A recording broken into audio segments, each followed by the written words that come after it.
Well, that was interesting. That's what you call a power outage, folks. That is what you And call a power I've outage. started PJ&E, which is Power Gym and Electronics, and you can sign up for up to 1 kilowatt hour per month right now. I'm interested in the power gym model. I've had the just regular gym, and I feel like I could use some more gym power. Yeah, that's phase two. It's like the power wall, except the power gym. Uh, yeah, that's where you get batteries and you just go totally off grid. You get a gym shaped battery. Shit, sorry about that. I hear rumblings in the sky. My lights are still flickering, so I Oh, they fully are? Oh expect this God. to go off again. But Do you? oh yeah, we have a baby bird's neck of a power system here, which can be taken out by literally anything. It's funny because I've only literally lost power, I think, once in my entire 6 years of living here before this And now this it's year. twice in the same number of weeks. Yeah. What the Well, fuck? crumbling infrastructure, all that stuff. Yeah, boy. So yeah, if it goes out again, I guess we'll see if it comes back, and if so, we'll continue to do this dance. But at some point, you just throw your hands up and say, "You win, Mother Nature. You don't want me to do a Stranger Things wrap up? I won't."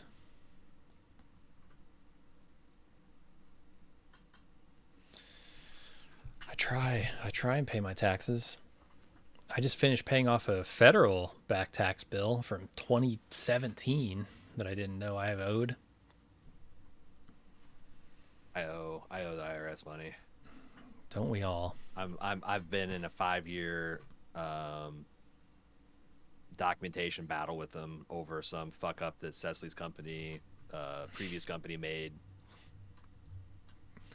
Oh, And right, the double unfortunately, the income IRS thing. has no one that works for them. They have just empty, giant halls of cubicles where no one works there. I mean, it's no, they're criminally understaffed and under budgeted, but it's like really frustrating when, you know, you've got a real issue and there's like no one to talk to. Mm-hmm.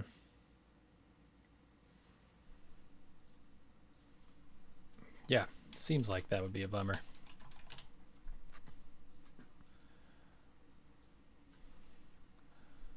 Oh my.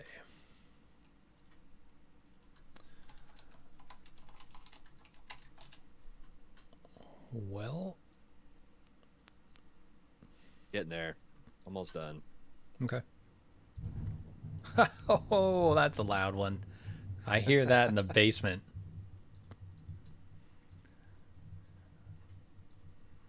Hmm.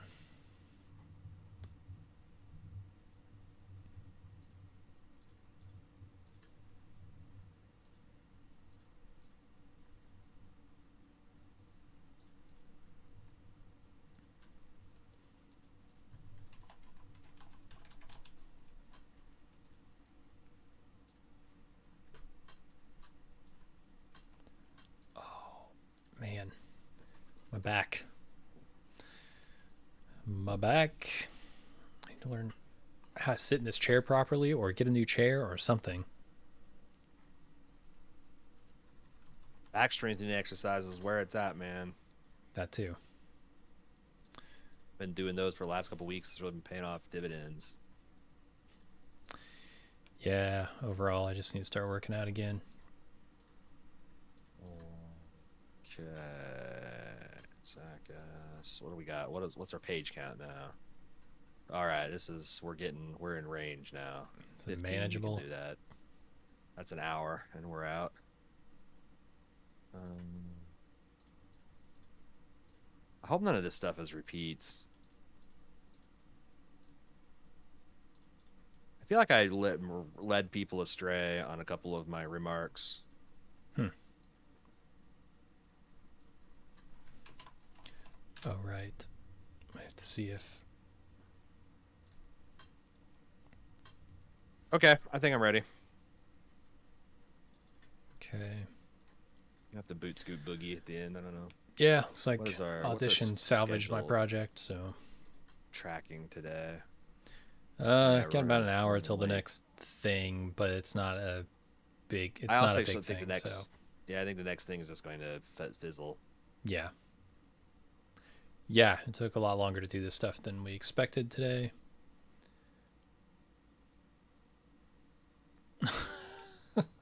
Great, sorry, Alina.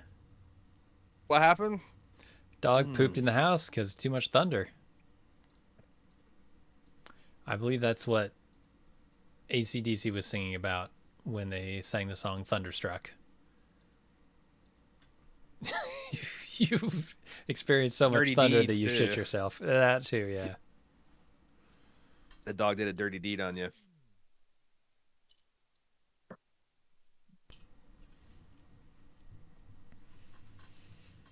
All right. So you're done cutting down feedback? Yep. All right. Well, we should get Oh the my show god, they summoned Vecna. on the road. Uh, F's in chat. I love chat handled this exactly how I would like you guys to. Ah, What happened when we went down? Did it just like did the stream just suddenly end, or did it like sit there and like spin an hour? I'm curious what the experience for the user was.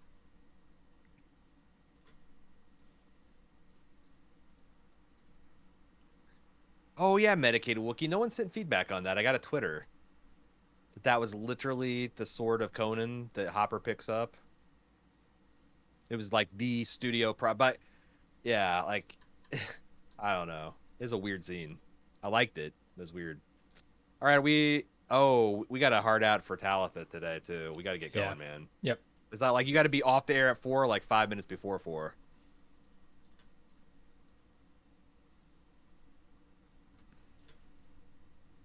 Ah, all right, let's roll then. Yep. I'm hitting I'm record. hitting record. I guess I'll take it away and throw it to you. Here we go. Welcome to Dungeons Demogorgons, the officially unofficial podcast for Stranger Things on Netflix. I'm Jim. I'm Aaron. And today we're back for our season 4B wrap up. I think we can put season 4 to bed now. Aaron, I hear that we just had a Vecna load, a whole upside down's worth of feedback this week. There was clocks gonging. It was Armageddon.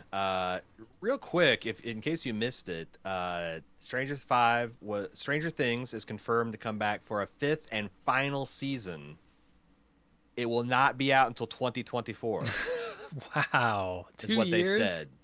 So there is some interesting considerations in terms of like, and the Duffers have confirmed there's going to be a time jump, which is discussed in feedback. So we are definitely getting more Stranger Things. We'll get one more installment, and it'll be the finale. I think that feels appropriate, and we'll talk about the rest here in the feedback. Let's get right to it, because like you said, we got a ton.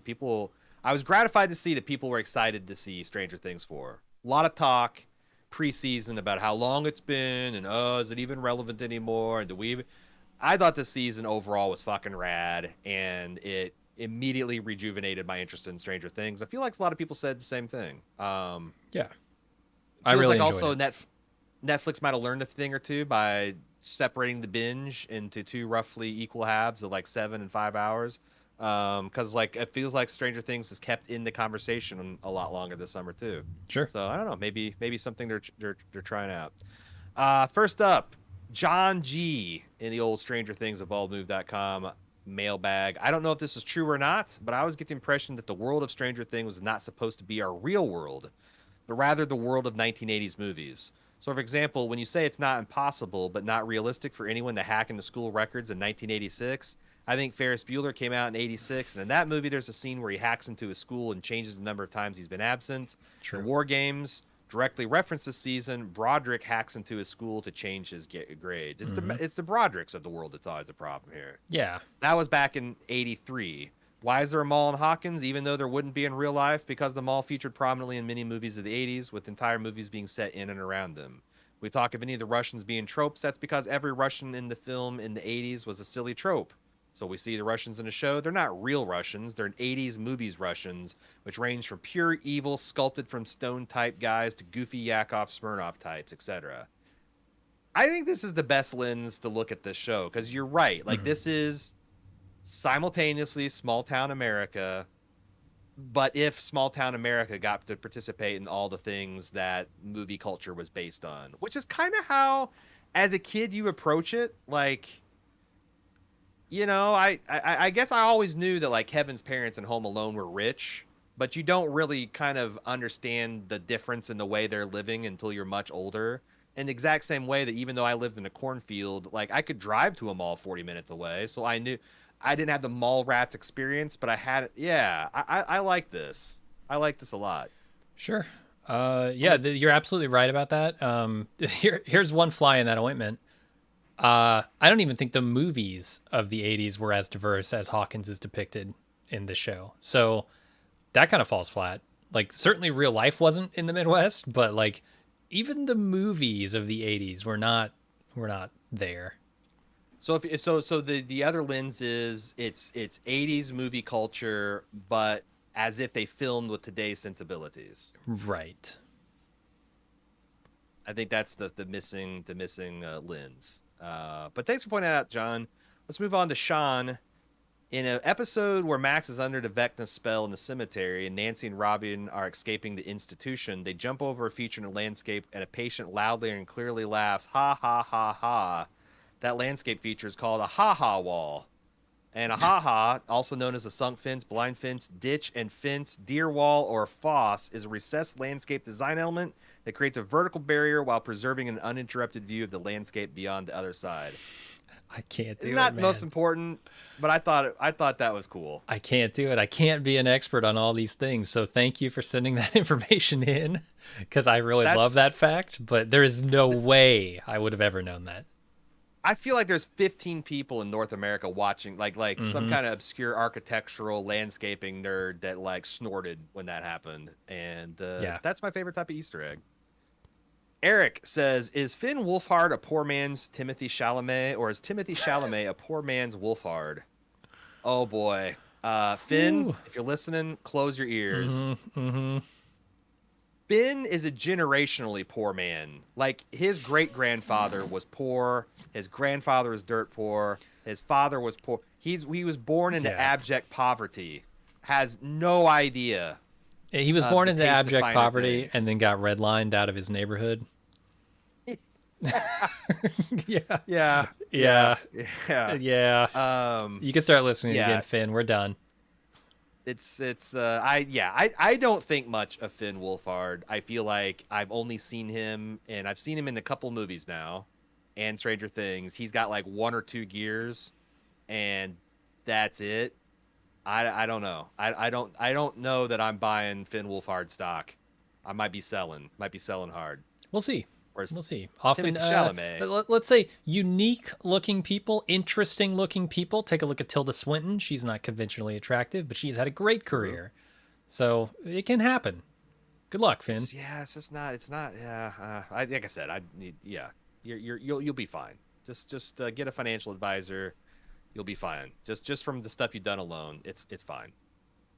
Josh says, my main reason for reaching out, something has been in my craw since the very first scene of Hopper.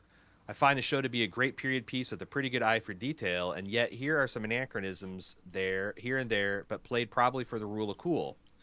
That being said, the American flag patch on the police officer's arms are all on backwards. That patch is either for the left arm because on the right arm it signals a retreating flag. An Air Force buddy of mine taught me about this years ago, and once you know it, you catch bad costuming choices every now and then.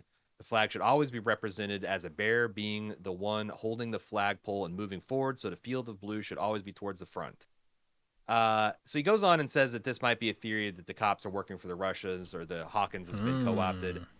I gotta say, Josh, I don't think this is actually true. I think this is an Army, Navy, Air Force uniform code of conduct thing, and has been updated in the recent, I think, U.S. flag code. But I don't think this has at least always governed first responders, sheriff, police, certainly any other I've seen many times in real life, like paramedics that have the flag on quote unquote backwards. Because if you think of, and I think this has come about as America has increasingly become militarized in our culture, and like police have become increasingly militarized, they've adopted that kind of macho, never fucking retreat, blah, blah, because like, can't have the old glory running backwards. But I think in mid 80s Indiana, I could easily see these guys having their flags on quote unquote backwards, because again, that's only ever true, I think, for the military.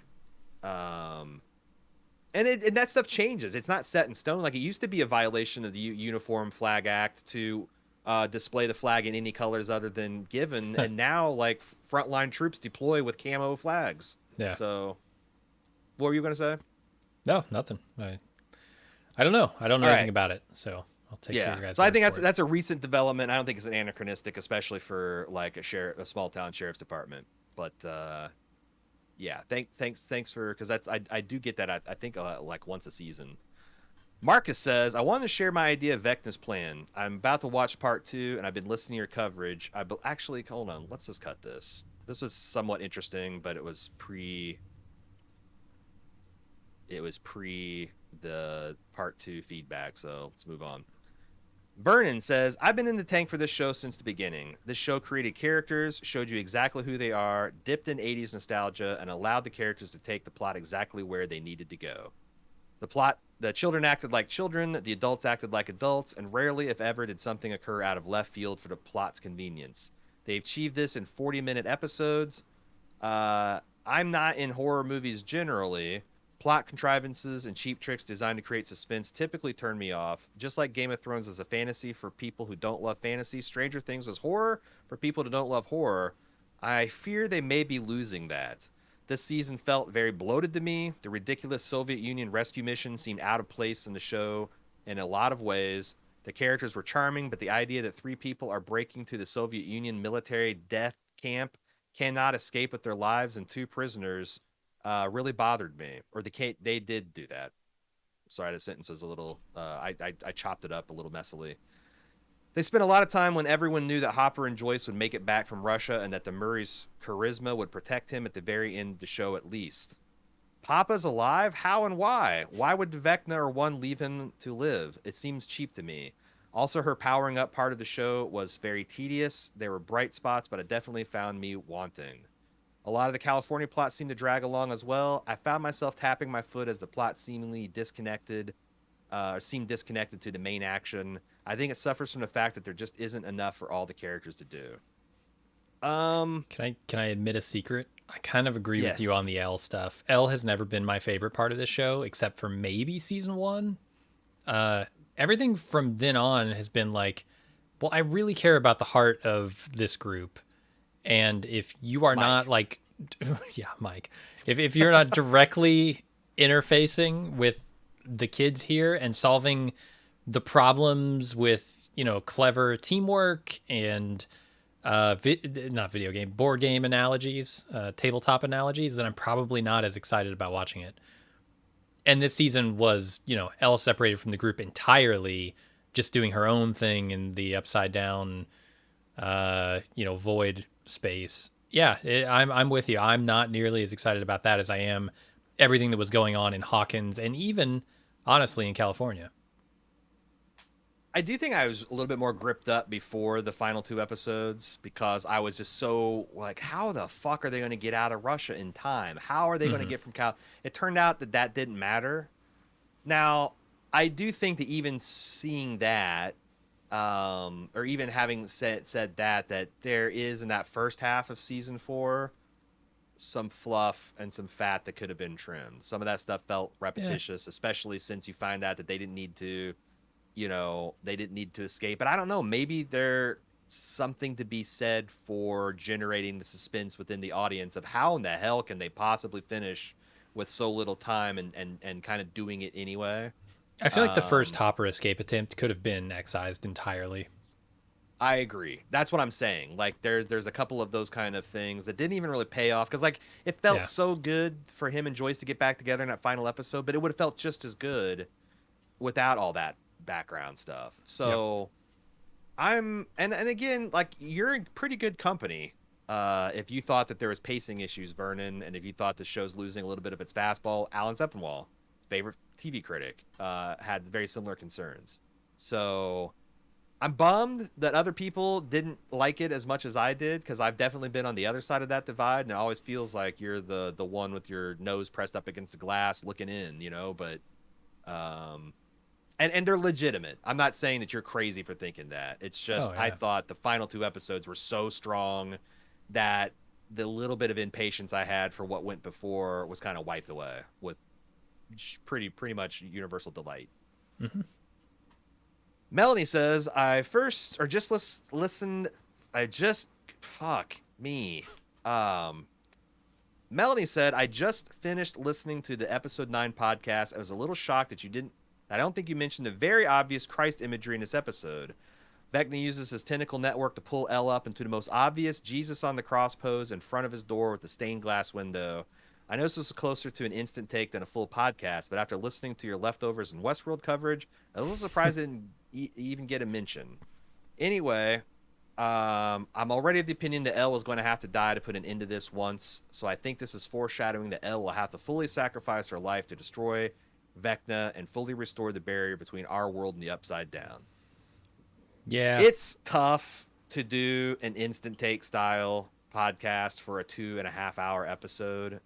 Um, but even still, I guess I consider this kind of Christ imagery to be like the Fisher Price of Western narrative techniques. And like, you know, if you read the Red Badge of Courage and your teacher pointed all these out to you in 7th grade, like, what do you need me for? To the extent I almost don't even see him anymore. It's like, oh my God, so many Christ. So it's like I'm inclined to not like, if you want to talk Nebuchadnezzar and Shadrach, Meshach, and Abed, you want to talk like some deep biblical lore, I'm a little bit interested. But like wafers and cruciforms don't get me super narratively excited anymore. Yeah. I mean, they can be the breadcrumbs that lead you down that trail, and then you can find more Yeah. intricate and deep connections. But certainly, What do you think of the theory that this is marking Elle for death? I mean, let's be honest. You know, it's like saying a snake sacrificed itself for humanity, but all it did was shed its skin. I mean, come on. What are we talking about here? Jesus didn't die. Jesus simply shed his human body. You know what? Hot biblical take, but yeah. This is Right? this is There a was no shell sacrifice game. there. He God's went to playing, heaven. Jesus yeah. Christ.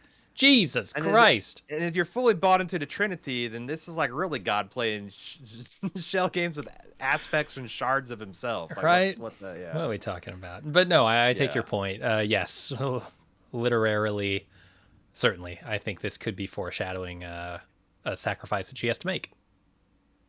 'Cause the thing is like if she lives, then you've got like a girl who's got fantastic superpowers Mhm. in the world. Like to return the world to a normalcy, she would have to die or be depowered, Sure. which is only done through trauma, and I don't know that I want to see that again. So, And if not, the Angelas of the world need to watch out because she's coming for him. Yeah, more skates to the face. Hmm. Um, Well, she'd superpower pop her skates. fucking head if she could have. That's the thing. Skate to the face was the last resort of a depowered L.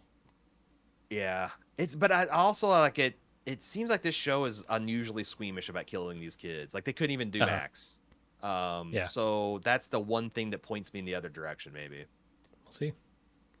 Okay, Zach S. With the news of the recent renewal, the Duffers have recently confirmed that season 5 will involve a time skip that takes the remainder of the show into the early 90s. While this is exciting news generally, Nice. and I can't wait to see how Dustin is dressed as a young adult, still getting over the loss of his hair metal loving friend this season, and here's some Nirvana in the soundtrack, you guys Yeah. did a great job pointing out how, unlike previous seasons of the show, a ton was left unsettled, and ended with a true cliffhanger. I agree that the show needs to start episode 501, picking up exactly where we left off at the end of 408, but how do you do that with a time skip? Especially if the kids are supposed to be high school freshmen in one scene and college in the next. I can see them making a mid-season time skip like the one in Fargo season 1, but that feels like it just introduces more problems and isn't nearly as satisfying as a full adventure arc taking place to end the one last new version of Hawkins. But they also can't come back to an unrecognizable hellscape 7 years after the end of season 4 and just explain the intermittent 7-year gap with exposition, can they? I guess Westworld is doing that now with the whole Robot Wars questions, but that's a different kind of show. What are our thoughts on this? And if we're talking about Robot Wars, is there going to be a Upside Down war that's going to happen? That's going to keep the Upside Down at bay for 7 years for Hawkins or what? The only thing I can think of is they're like Hawkins is fucked in the same way like that one Pennsylvania town that's coal mine caught on fire made it inhospitable, but it's going to be chalked up as additional seismic activity that's fucked, uniquely fucked this Indiana town, and it's going to take 7 years for the Vecna to perfect his plan because he did get max, but I think he got enough to open the portal, but it was like not his full plan in execution. I think you're right. I think that is what they're going to hang on, but I think the Duffers are in a little bit of a problem because I think they sold a lot of the audience like, oh God, the gates of hell are wide open. And there's not but Elle and her friends here in Hawkins to help close it. And that's not what we're going to get. The other thing is, like, I wonder if they filmed just enough footage to do an episode for next season where the kids can, like, hastily do some kind of portal patching and return to some sense of normalcy.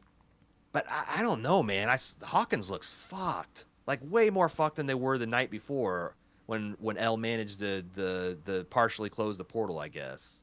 Yeah, and it raises a ton of questions about how is this group going to stay together in any meaningful way? Because, if Mike's family needs to move out of there, out of Hawkins, I don't know, his dad didn't seem to be too worried, but, like, if they need to move out and Hopper needs to move out because Hawkins is just uninhabitable, they're not all going to the same place. They're going to scatter across the country. So, like, I don't know. They did it this season. Maybe they can do it again where it'll feel interesting to have these kids scattered across the country or bring them together somehow. I don't know.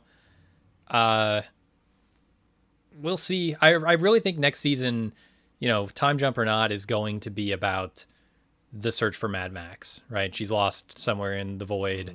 Elle's going to have to find her before Vecna does. For 7 fucking years, she's going to be in a goddamn coma while the Earth is plunged into a hell. That's the other thing that makes no sense. Yeah, 7 years of coma is a lot of coma.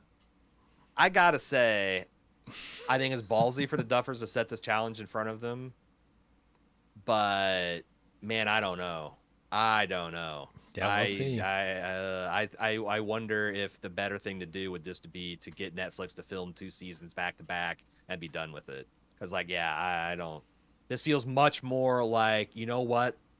COVID fucked us, and these kids are now 5-6 years older than we need them to be, and we're bowing to that reality rather than this is how we always intended it to go. Yeah, I will say this is a great development for the soundtrack, though. Like, I love 80s music, but I want to see Stranger Things do 90s music just as much. So bring it on. Yeah, that is an exciting prospect. And the other thing is, like, I thought when I saw 2.5-hour finale, 90-minute penultimate episode that the Duffers have lost their fucking minds, and there's no way, and I was dead wrong. So I'm done with doubting them in advance. We'll see how it goes. E-Man, I read online that they haven't started filming last season yet, so I highly doubt they'll pick up right after this season. They're already looking way too old for just starting high school. Will's aged a decade. Jonathan's like 45 now. I think they'll do it 3 years later and go right to the end of 1989. Maybe do it right at the new year. That could be fun. A fun way to enter the 90s in style. Could also line up nicely with the 2024 New Year's Day release date. And it would be fun to be back in the winter again. So we're finally going to expand. So I think that's a cool idea. Actually, I think that's a really cool idea. Releasing this like at the tail end of Christmas break. Although, if you want to do that, release it at the beginning. Like, release it mid-December for all the kids off at school to, like, binge Stranger Things. I would like to see them all be 21 of drinking age in the next season. That might be fun. But we'll see. Yeah, Elle drunk seems scary. just like the first time getting drunk is an experience for kids, right? So, and granted, you don't need to be 21 to do that as a kid. Certainly, most kids get drunk before 21, I'd say. So we're finally going to expand way beyond Hawkins now and have worldwide stakes. I'm thinking most of the USA or even the world will be affected by the death virus or whatever they're going to call it. And 11 and Dr. Owens will be at the forefront of the fight with only top government peeps. We'll definitely bring back '08 or 008, Chicago Girl. Did any of the other kids survive? If so, we can have a super group going. They're going to try. They're going to be training and everything. You know, if they go this route, having an entire season seems like too much. Yeah. Maybe we'll just have a 2 or 3 giant episode finale. A trilogy of movie episodes seems intriguing. Sure.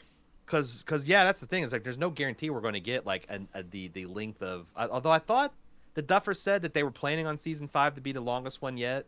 Wow. So I don't know. Where are you with? I think that none of the other.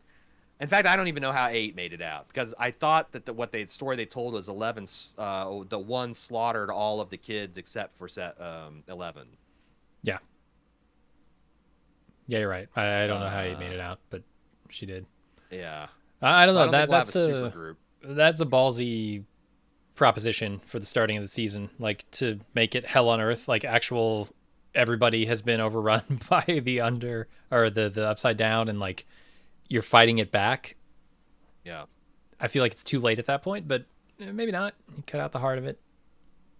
Who knows?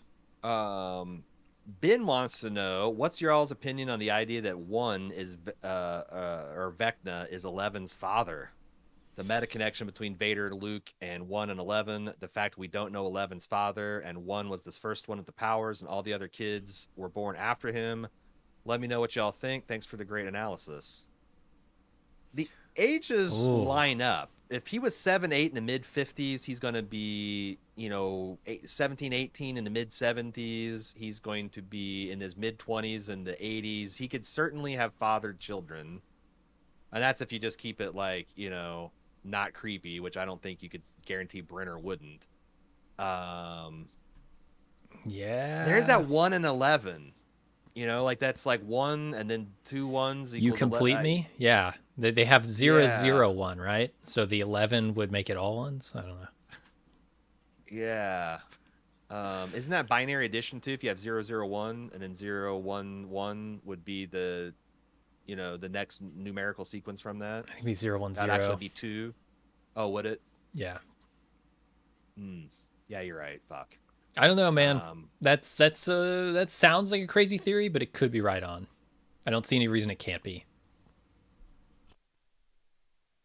Yeah, and the Darth, that's like the villain that's secretly the father. Like shit, they played with that trope in The Boys this season. So we'll see. I don't like it, but I even like it less than the Brenner is her father theory. But it's only because 1's a creep. So yeah. Donald says, I said in my last email I have faith in the brothers Duff. They always seem to stick to landing, and damn it, they did it again. I will say this season and last felt looser than the first 2 seasons, and they definitely need a good editor. Yeah, I felt like 2 had a lot of fat in the middle. I thought 3 was a great season. Mm-hmm. I think this is a great season, but I have a hard time squaring that with my saying that this has some fat in it too. Mm-hmm. I think season 1 perfect. But I think season 3 better than 2. I think 4 is better than 2, but not quite as good as 3 maybe. That sounds about right. God to me, damn, this finale was pretty goddamn great. Donald says, one note about Max. Brenner mentions that Henry sucks all of a person, everything they are, everything they is, out of them and has in them, taking their power for his own. To get Max back, they'd have to take Henry out. I think the implication is that Elle saved Max's body, but her mind is completely void. Not empty, but void, like the difference between null and 0 in a database. I'm sure there'll be a plot point going forward. I almost forgot, is 8 coming back to fight at the Doom portal? First of all, yeah, we've already talked about. There's a couple of these theories that it's like Max isn't gone; she's been possessed by Vecna, and Yeah. Vecna's either hiding in her mind as a refuge, or Oh, okay. he's got Max imprisoned in his, red realm. Hmm. I just like, man, with the time forward jump into the 80s, 90s, I just like, that's a long time for a young person to be in a coma. Is Lucas going to be by her bedside For 7 years 6 years or eight later, years, 7 years whatever. Who later? knows? Like, Oof. maybe he is, but that's an awful lot to ask a 15-year-old. It His is. first love. And are his parents gonna let him stay there? Is he gonna go to college? Are they gonna move Sure. away? Like, Hawkins is fucked. Yeah. Why wouldn't they move away? Right. Yeah. I don't know. What do you think about 8? This second time it's come up. She's come up rather. I never had a big problem with 8, and I kind of expected her to show up at the end of this, somewhere in this season. There's a school of thought where the brothers Duff are embarrassed by the reception of the New Mutants, and They they're should kind of be. like pretending. They're pretending it didn't exist. Yeah, they should be, and that's the proper course of action. Don't repeat your Okay. mistake. Don't even flirt with repeating your mistake. Why would you? It's weird that all this shit would have like, so this is the first time this stuff is made it'll probably undoubtedly make national. No, yeah, like it's weird for me that 8's out there and she sees what happened in season 3 and what happened at the mall, and that's all in the news, and then she never shows up. If she doesn't show up, then I think she's dead. Then the brothers Duff killed her. Sure. They murdered her.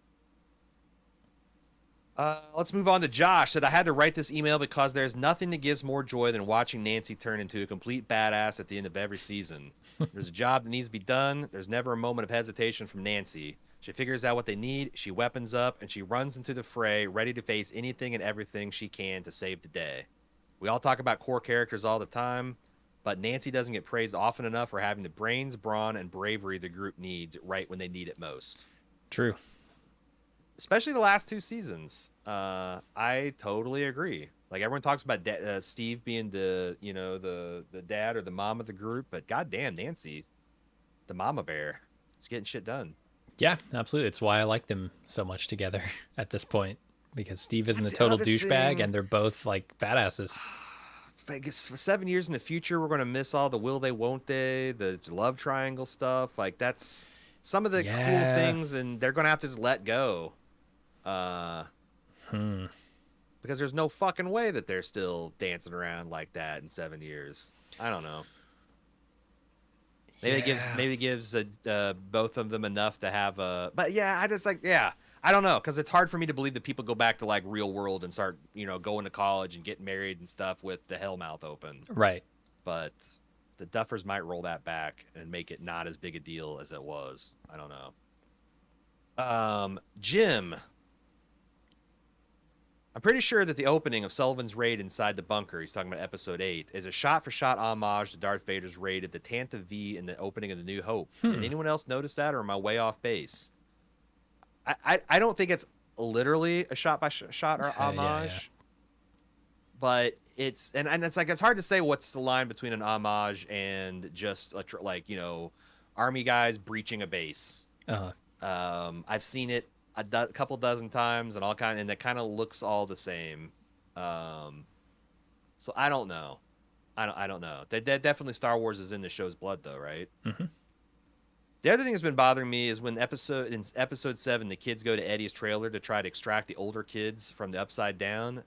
The problem is the agency had already found the portal in the trailer. It doesn't make sense that the agency would have left it totally unguarded. You'd think that at the very least they would have stationed a few agents there to monitor it or something. I think you're right about that. That's a little weird, which is why the one in the lake was such a good entrance, because who's going to know about that, let alone have people monitoring it? Yeah, I agree with that. I'm trying to think if there's like a time crunch where they just have to find 7 or 11. They have to find 11, and they don't. They're a small like black ops team. They don't have time to post guards, so they just go for broke finding 11. And when they have her in her position or kill her, they assume the portals will close. I don't know. Was it something where the authorities didn't realize that was going to be a portal because it was just like a scorch mark on the ceiling, and then it opened at some point? I assume that they know everything that Brenner knows, though. It seemed like they were well familiar with his work. Yeah.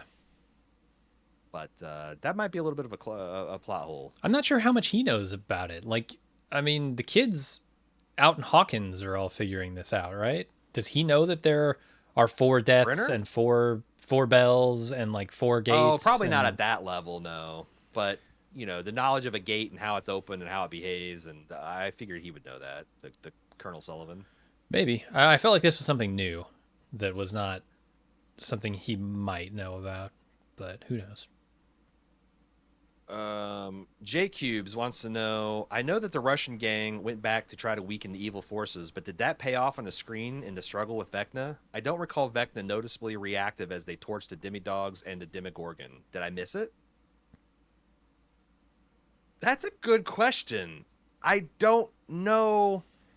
There was never a point where like Vecna's choking the shit out of the kids or L or somebody, and then Hopper chops the head off a Demogorgon, and like it distracts him or makes him like feel connected pain or anything. So was the entire Hopper thing pointless? Was that entire excursion only to get Hopper out of the Russians' hands? Well, that's what he said. He goes, I don't mind stories about ineffectual heroes. He cites Indiana Jones as like Sure. all of his movies like You could take him out and don't nothing matters. Yeah. yeah, like God takes care of the Nazis. Uh, That's fine. The Grail took care of itself. Yeah, so like maybe they're leaning into that. That like it's okay to have your heroes try and strive and ultimately don't amount to a hill of beans. it's a lot of screen time to spend on something that doesn't amount to a hill of beans, though. A lot of discussion about Will, the meta discussion about Will. Jonathan says, from a meta standpoint, the Will situation allows the show to introduce a gay character without having to introduce a new love interest at a time of plot where that would be weird and feel a bit forced. I recently heard someone speaking on the matter to say one of the unique challenges of being a young gay person is that your first love is statistically very likely to be unrequited. I believe they're doing a great job depicting Will being in this exact same conundrum while also displaying his confusion, which is why it seems confusing to us as an audience. I agree with Yeah. that, and that's an interesting point. And I don't think the internet was as up in the air about this as we were. The internet's firmly like, oh, Will's gay and this is unrequited love, and end of story. And we're very Well, much there's like, a are they dancing this line or are they messing up? But I was more of like, he's obviously gay. Why aren't they just moving on with the plot? But like, so it's like this. I got the next 2 emails are from some representatives of the LGBT community to talk about their Midwestern experiences growing up gay. mhm. First is Sarah. She says, I wanted to take a moment to try to provide some context to the scenes with Will and Mike because those scenes made me ugly cry. I grew up in Anderson, Indiana, the meth capital of the Midwest. She's not lying. Yeah. My mother-in-law lives in Anderson. They are a meth-aware community. There's signs on the side of the street where it says we are a meth-aware. Like, and I always thought that's funny. Like, what the fuck are they trying to raise meth awareness? Like, they're just leaning into them being the meth. Yeah, no, it's notorious. I was also raised as a boy, and Anderson isn't any different than the rest of the farm-adjacent towns in Indiana. Very conservative, religious, bigoted, stuck in their ways, much like Hawkins is portrayed via dialogue from Robin about coming out to the wrong person. When I was around 13, I realized I liked both boys and girls, and this was not easy for me, as at the time I was in a Christian school trying to fit in by believing in Christianity. It's very hard because of the cognitive dissonance. I liked boys and girls, but all my teachers and authority figures at school were telling me I would burn in hell. Mm-hmm. Around 15 or so, I developed an incredible crush on my best friend at the time, Brian. The scene between Mike and Will in the van, with Will spilling his guts, only shading it behind the guise of L basically commissioned me to paint this, was absolutely heart-shattering to me because I've had this almost exact same conversation hidden under the guise of being, this girl, ... All I wanted to do was tell him how I felt, that I thought he was cute and manly, and I wanted him to hold me and make me feel safe and comfortable. All I wanted to do is scream at him to kiss me and ignore the shitty girl as being mean to him and fucking with his emotions. I wanted very badly to tell him how I felt, but that looming shadow of fear of hell and being an outcast kept it repressed and hidden. That scene is so fucking real because this conversation absolutely happens. Sharing your feelings vicariously through allegory and replacement people. I adored the scene. I think it's one of the most real, well-written, and well-performed scenes in the entire show.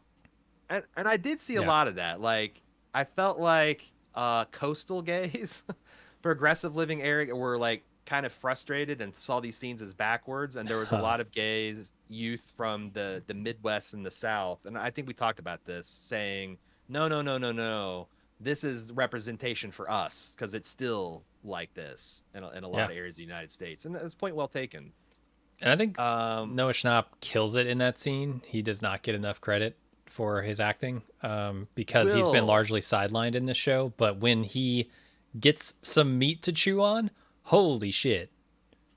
Yeah, he was Dude, great in that Will is scene. so underserved. For all of the plot swirling around him, they still have not found a great way to service his character, unfortunately. Yeah. Chris comes in and says ditto on all the stuff that Sarah said. It says, in your episode, you mentioned how you weren't sure if this confirmed a Will is gay theory or not. But as a former gay kid in the Midwest, I can confirm this is a definitive confirmation that he is gay. Okay. He was never talking about Elle when he was talking about how lost and how different she feels and how Mike helps alleviate those feelings. He was talking about himself, using Elle as a stand-in, like Sarah said, allegorically. Sure. While speech does apply to Elle, he was speaking from his own heart and confessing his feelings in a roundabout way. Developing an unrequited crush on your straight friend is sadly an all too common occurrence for closeted teens. And the second that scene started, my boyfriend and I immediately knew what was happening, and we both loved the scene as a result. I didn't grow up in Indiana during the 80s, but I did grow up in the early 2000s, Wyoming, and I cannot imagine the Hmm. experience is significantly different. Yeah. He also had an interesting thing that I didn't pick up regarding Jonathan. He says, during the scene, Jonathan was watching the whole time in the rear view mirror, and I think he knew what Will was trying to say. Hmm. The heart to heart scene where they're assembling the sensory bath in the pizza place was Jonathan's way of saying, hey, I know you're gay, but you're my brother, and I love you regardless. It's honestly a very touching scene for both me and my boyfriend. Yeah. I didn't In get those. retrospect, definitely. You're right. I Yeah. remember like seeing Jonathan looking in the mirror and going, okay, he's noticing this. Uh, yeah, and it makes a lot of sense. Um, secondly, or moving on to other topics, Ben T says the Russian prison had multiple demogorgons and a smoke monster, but was made clear in season 3 that they can't create portals in Russia, which is why they built a mall in Hawkins. So where did they get those demogorgons to experiment on? Just wanted to see if you had answers for this. Captured him and took him back. I don't know. Dude, Where'd they get the fucking mist, whatever they called it, the shadow? okay. I think we do need answers to this because it's already stretching my mind that they're smuggling American citizen out of the country as a whole bunch of clandestine army intelligence types. Hmm. But did they got multiple demogorgons and that smoke monster out in that whole fucking mess? The only explanation is a portal did open that connected them somehow, and that the Russians have been able to perfect that technology because I just don't think it makes sense otherwise. Yeah, could be. And maybe that helps like to explain like the world going to shit quicker if they're going to go down that like kind of like Doom 2 Hell on Earth storyline. Hmm. Because yeah, that is a bit of a seeming plot hole. Ben also says something that wasn't really covered in this episode was how important Will is to the Upside Down. Remember the date in Nancy's diary was the date Will got captured. They never really explained that this season. We had the fact that Will's mind flare sensor was going off. We are going to find out that Will, not Elle, is going to be the one to save the day, as clearly Will's character is going to be integral to the story. I hope so. Make all this stuff Yeah, with Will pay off because, yeah, it's been a little. It's been necessary and important, but like pretty lackluster as far as his character goes. yeah.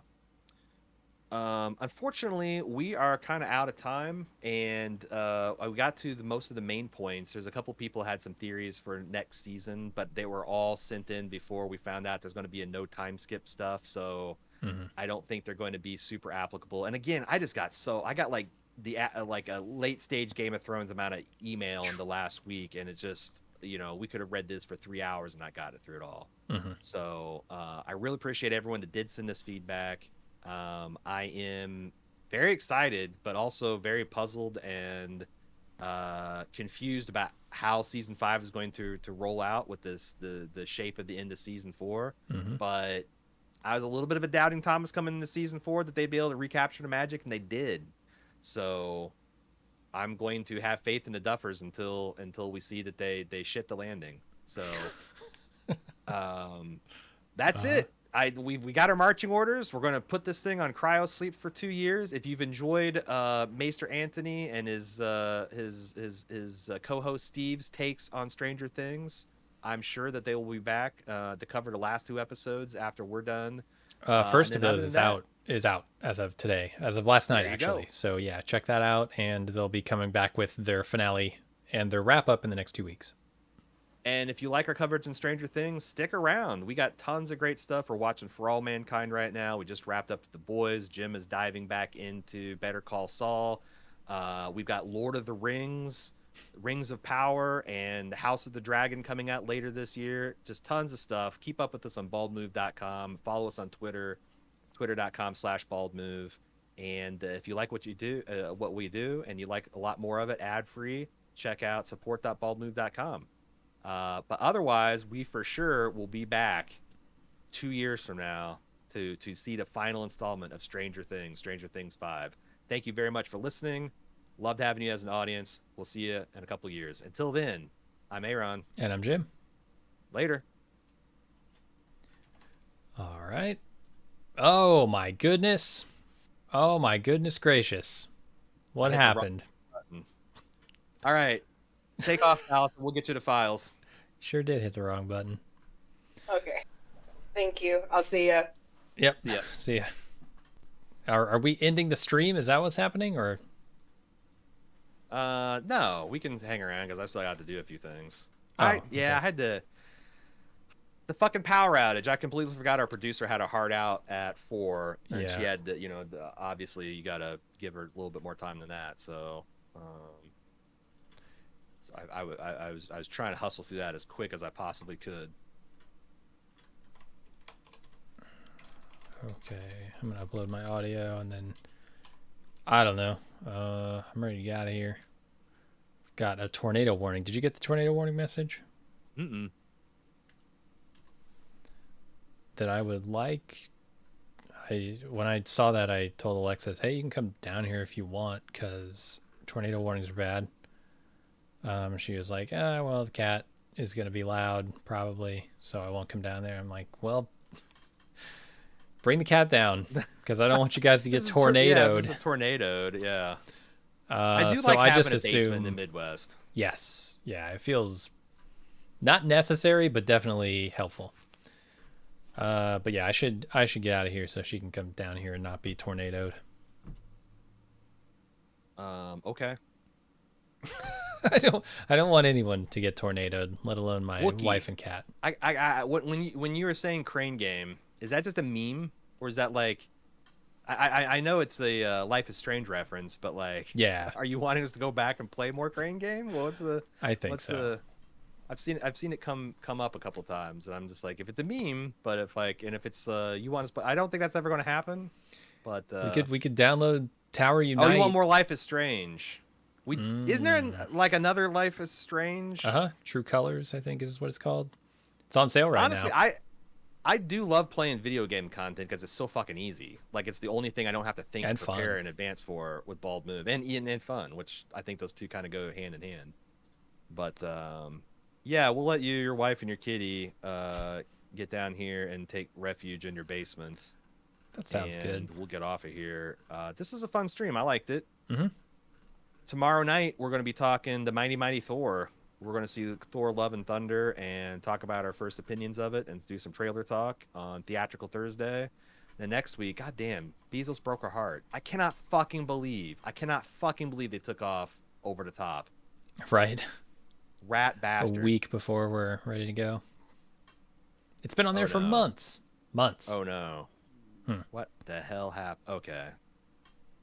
When I first exported this file, it's showing me as a flat line, like I didn't record that podcast, and I felt my ice water pour down my spine, but it was just graphic problems. As soon as I alt-tabbed it, it came back. So, gotcha. Right. Here's my question for you. Would you like to play any of these Shit, I don't remember the name of the company, but these games, they're like story-based teen horror games, like Man of Like, Medan, or I've never heard of those. Horror they're a seems like lot an like Life is interesting. Strange, but horror-based. I feel like horror stuff would be a good fit for what we do here. You know, it'd be funny. Dark Pictures Anthology is what it's called. Because these games are The only on sale right now. The first of which is just $10. Yeah. God, I wish there was a really cool competitive or cooperative game that we could play through together. That's what I really ache Yeah, for. yeah. I need to get Like Helldivers 2 Way out. Out. That was fun. Yeah. Way Out was like the epitome of what I'm looking for. It's essentially like Stranger, Life is Strange, but 2-player. Hmm. But we do want to do more video game content. I think when we're done recording Quip, we might do some more of that stuff. Cool. Well, I'm gonna get out of here Yep. so we don't get tornadoed. See And ya, everybody. yeah, we'll see you tomorrow night. That's when we're doing the Thor thing. Tomorrow night. Tula, did you get your feedback on the book that Lucas was reading to Max? Yes, there was 2 emails I wasn't able to read at the end because I had the time, and that was one of them. But yeah, like I said, I had to make I had so much fun. I had like almost 80 messages in a week because I thought it's like, oh, when I first I'm like, oh, well that makes sense. There's a whole bunch of feedback from in the flat. Fuck no, it was all from like the last 6 days. I couldn't believe it. Animals, y'all are animals. Yup. I love it. All right, guys, have a great rest of your night. We'll see you tomorrow if you care to hear us talk about Thor. If not, we'll see you next week or for lunch. We got a live lunch this Friday. We're back at the lunch action. So have a good one. Bye, everybody. See See ya. ya.